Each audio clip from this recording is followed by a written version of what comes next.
Hello friends, कैसे हैं आप सब। आई होप सब ठीक होंगे। तो फ्रेंड्स, मेरा नाम स्वाति है और मैं अपने घर से ही होम बुटीक चलाती हूँ। तो फ्रेंड्स, मैं आज बात करने वाली हूँ कि जो लोग घर के काम के साथ साथ एक दिन में 8 से 10 ब्लाउज़ स्टिच कर लेते हैं ना, तो मेरी इस बात पर क्या राय है, मेरा क्या मानना है, मैं आज अपनी सोच आपके साथ शेयर करने वाली हूँ। तो फ्रेंड्स, बने रहिए मेरे वीडियो में। और अगर आपको मेरी बातें अच्छी लगे तो मेरी वीडियो को लाइक ज़रूर कीजिएगा।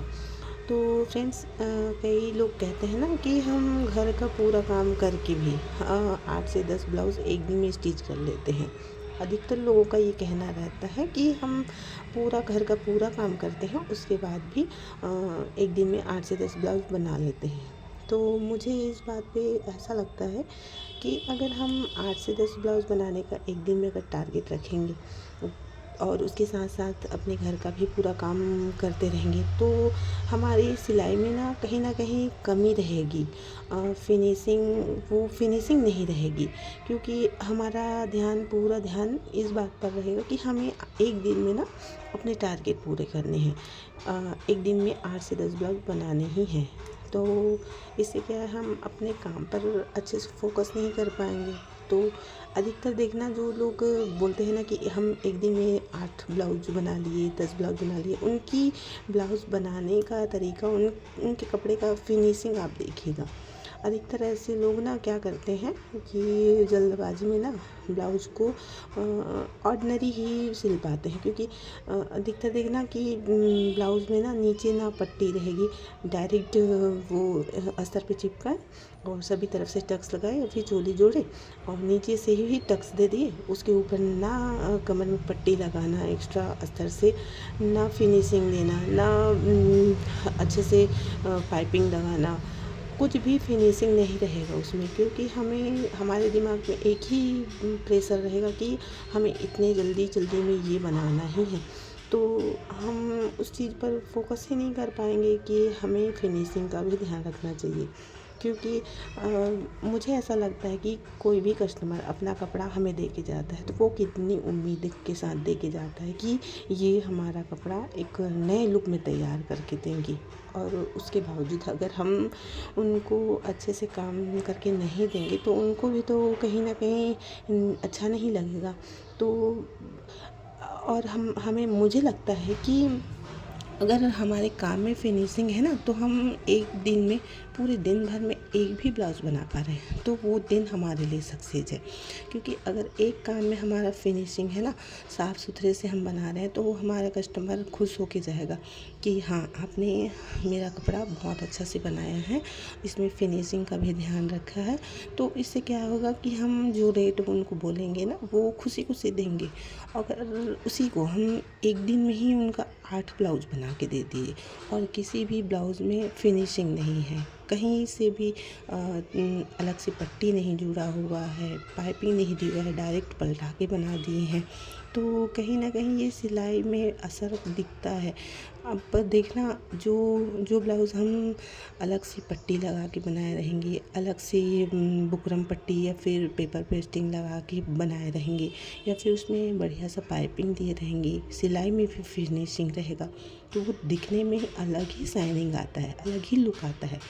और वहीं अगर हम जल्दबाजी में जो ब्लाउज़ बनाए रहेंगे, उसको क्या करेंगे, डायरेक्ट हम कपड़े पे चिपकाएंगे और गले से भी पलटा देते हैं, नीचे कमर से भी टक्स लगा के ऐसे ही छोड़ देते हैं, उसमें ना पट्टी लगाते हैं ना कुछ भी, और धागा भी इधर उधर ऐसे कहीं से भी सिलाई चला, ये सब रहता है।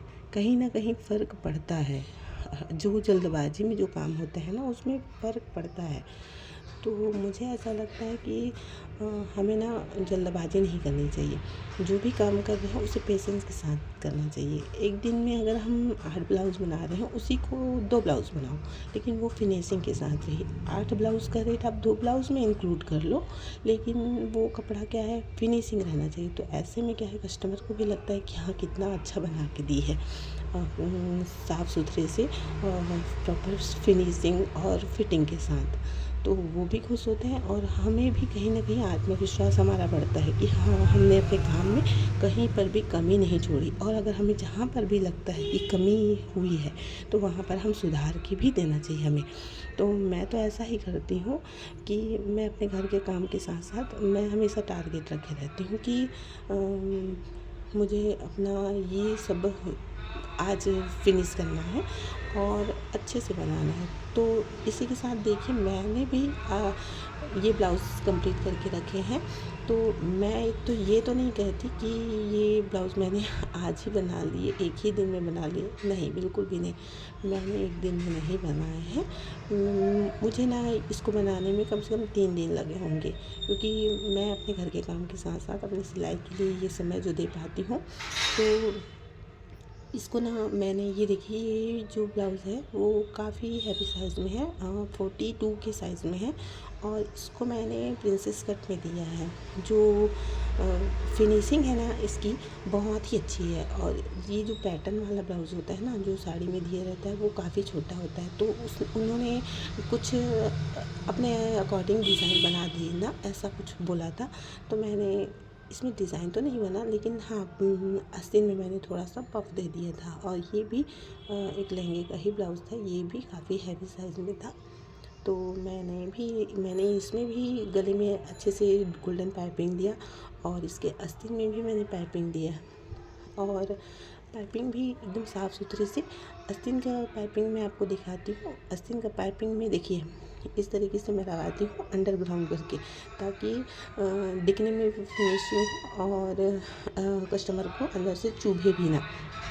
कि कई बार क्या होता है जो पाइपिंग का कपड़ा होता है ना वो हमें इचिंग करने लगता है, इसलिए मैं उसको अंडरग्राउंड करके रखती हूँ। और ये देखिए ये इसी के साथ ये सिंपल ब्लाउज़ है, ये चोली कट में है और इसमें सामान्य ऐसी डोरी लगा हुआ है और इसको भी मैंने गोल्डन पाइपिंग के साथ रेडी किया है। और ये देखिए इसमें सिंपल सा मैंने आस्तीन बनाया है, जो साड़ी में ही जो लेसेस दिए हुए थे उसी को मैंने लगाए हैं और ये डोरी में छोटा सा टसल्स बना दिए हैं। और इसके बाद नेक्स्ट ब्लाउज़ ये भी है सिंपल सा ही। सभी सिंपल ही ब्लाउज़ थे, एक आध दो ही ब्लाउज़ डिज़ाइन में थे। इन सब ब्लाउज़ में भी मैंने थोड़े थोड़े सिर्फ आस्तीन में ही पफ दिए थे, क्योंकि आजकल ट्रेंडिंग में यही चल रहा है, हल्का सा पफ देके बॉर्डर को अटैच कर दो। तो मेरे कस्टमर को तो यही चाहिए था, उन्होंने कहा था कि हल्का सा आस्तीन में पफ दे दीजिए। तो ये दोनों ब्लाउज़ सेम ही था, एक ही कस्टमर के थे और दोनों को उन्होंने सेम ही बनाने के लिए कहा था। ये थोड़ा सा मतलब आस्तीन में पफ दे के सिंपल सा कटोरी ब्लाउज़ था और गला भी काफ़ी डीप था। तो ये देखिए ये जो पीछे जो मैंने बॉर्डर लगाया तो उन्होंने पीछे बॉर्डर लगाने से मना किया था, लेकिन मैंने जो कपड़ा बचा ना उसको बॉर्डर का उसको जोड़ के पीछे भी दे दिया, क्योंकि ये थोड़ा छोटा साइज़ में था तो हो गया। यही बड़ा साइज़ में रहता है तो बॉर्डर नहीं हो पाता है, सिर्फ आस्तीन के लिए हो पाता है। तो ये देखिए ये भी एक ब्लाउज़ है और इसको मैंने हल्का सा डिज़ाइन में बनाया है। इसकी आस्तीन में ऐसे कुछ प्लेट्स टाइप के डिज़ाइन दिए हुए हैं, उसके साथ मैंने इसमें बटन लगा दिए हैं जो साड़ी से मैचिंग करता हुआ है। पीछे भी मैंने ये डिज़ाइन बना दिए हैं। ये डिज़ाइन उन्होंने मुझे ही भेजा था। कस्टमर को जब कोई डिज़ाइन बनवाने होते हैं ना तो वो मुझे व्हाट्सएप कर देते हैं, तो मैं उनकी पसंद के अनुसार वैसा बना देती हूँ जो कपड़े में जो बन पाए। तो और ये देखिए इसके साथ ये ब्लाउज़ मैंने काफ़ी सुंदर बनाए हैं, उनको भी बहुत पसंद आया जिनका ये ब्लाउज़ है। पीछे मैंने ना ये सामने से तो ये प्रिंसेस कट है और स्लीव जो है ये जो ऊपर से उठा हुआ रहता है ना, ये काफ़ी सुंदर लग रहा था, बहुत सुंदर बना था। और पीछे से मैंने इसको कट वर्क में डिज़ाइन किया है। कट वर्क के साथ साथ नीचे मैंने जो कपड़ा बचा हुआ था ना जो बॉर्डर का, वो उसी को मैंने बटरफ्लाई करके बीच में बटन दे के बना दिए हैं। तो ये बहुत ही सुंदर लग रहा था। जो साड़ी का जो बॉर्डर था उसी से मैंने कट वर्क का डिज़ाइन किया हुआ था। तो उसके साथ मैंने ये देखिए ये सिंपल से जो ब्लाउज़ होता है वही रेडी किया है। तो फ्रेंड्स मुझे ऐसा लगता है कि अगर आप अपना काम अच्छे से करके देते हैं ना कस्टमर को, तो आप रेट भी उसके अकॉर्डिंग ले सकते हैं। तो आप एक दिन में 8 से 10 ब्लाउज़ ना बना करके आप भले ही 2 या 3 ब्लाउज़ बनाओ, लेकिन अच्छे से बनाओ, फिनिशिंग से बनाओ, ताकि कस्टमर को भी उनको भी लगे कि हाँ, हमारा कपड़ा इन्होंने बहुत अच्छे से बना के दिया है।